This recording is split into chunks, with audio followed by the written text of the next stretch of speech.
What is going on, everyone? Welcome back to the Style of Gaming, and welcome to a brand new series on the channel we are calling Should You Buy in 5. We discuss the merits of games from the standpoint of the style of gaming, ranging from graphics, story content, to gameplay mechanics, but in an easily digestible package, unlike our 30 to 45 minute reviews. If you haven't already, please subscribe to our channel, like and share this video if you enjoyed, and let's dive in to Red Dead Redemption 2, Should You Buy in 5. Red Dead Redemption 2 is a brutal and incredibly rewarding story experience. The game has managed to find a way to couple slow pacing with explosive and thrilling set pieces to deliver a story for the record books. The overall narrative is filled with wonderfully written characters and scenarios that lead the player through an emotionally testing experience that's told through the eyes of Arthur Morgan. Arthur runs as the right-hand man to Dutch van der Linde, head miscreant of the Van der Linde gang. You follow the exploits, triumphs, and fails of these folks in a somewhat polyphonic narrative scheme until the end of the game, experiencing a slice of these outlaws' lives. You'll find your way through this massive world by thieving, learning, hunting, and doing pretty much what you damn well please in a truly captivating world and an even deeper and rewarding narrative. Red Dead Redemption 2 is one of the most ambitious and beautiful games I have ever played. I found myself saying over and over, this game looks amazing. Not because of its size it looks amazing, but the fact that it looks amazing and it happens to be massive.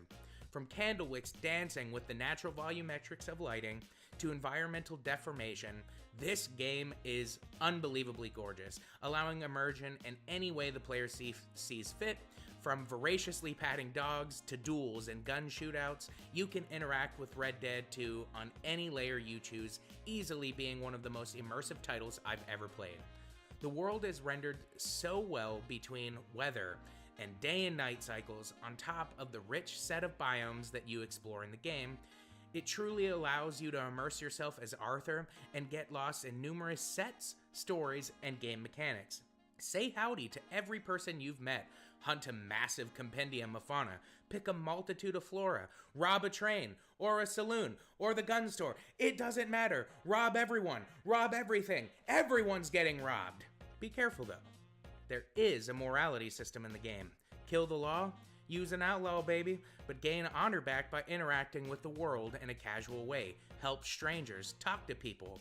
Your murderous actions change what and how Arthur writes in his journal. It's very cool, but if you want to kill, don't let it get you down. Being an outlaw really only affects shop prices if you're good, but doesn't make it harder if you're a bad boy. The immersion only deepens when you look at all of the internal systems that track the player. Beyond the nuances of the mechanics, I can't get into because of time. Ate too much, fatty? That's a stat to manage. Not eating enough, you famished bitch? That's a stat. The raccoon skin hat seems too much in this arid hot spring? You're overheated now. The list continues. You have to shave, bathe, eat, sleep, drink, greens, beans, potatoes, and smoke your way to statistical balance. I will say, I feel many of these mechanics are merely for immersion and have little impact on the narrative or playstyle, and certain things like your health core diminishing can't be avoided, but if you're covered in blood and stink like shit, people will just notice and insult you for it. It's a nice level of depth when the character insults your cleanliness, but it won't harm your experience or bar you from access to areas or options. And for every mentioned stat, there is a plethora of ways to actually resolve your problems. You want some focus, known as Deadeye in the game, drink some whiskey, smoke a cigar, but look out what it does to your stamina. All these incredible systems ride side by side with what I'm calling Horse Simulator 2018. This game has breeds of horses that function distinctively from one another and offering varying benefits to the player. Your horse also has stats, your horse does tricks, it needs clean, pet fed. It's what you need. All in all, the systems in this game allow you to interact with the game as much or as little as you see fit. Red Dead Redemption 2 does it all. I think when anyone ponders Rockstar games, we all think of different things, but I think of a wealth of customization options, and Red Dead Redemption 2 did not fail me. Think GTA car customization, but with all your guns, horses, and clothing. The legendary hunting you do and the skins you get as a result can make unique threads that are indistinguishable from the rest of the purchasable or craftable gear in the game. Not only that, gunsmiths can help you show off your inner Davy Crockett by engraving the butt of your gun with that proud bald eagle that just says, "America, motherfucker." Or maybe you want a revolver engraved with a rattler that's like, "I'm a sneaky little snake, I'll kill you." The same logic can be applied to your horse, saddle, saddlebags, foot mounts, bedrolls. You can customize everything. It is impressive.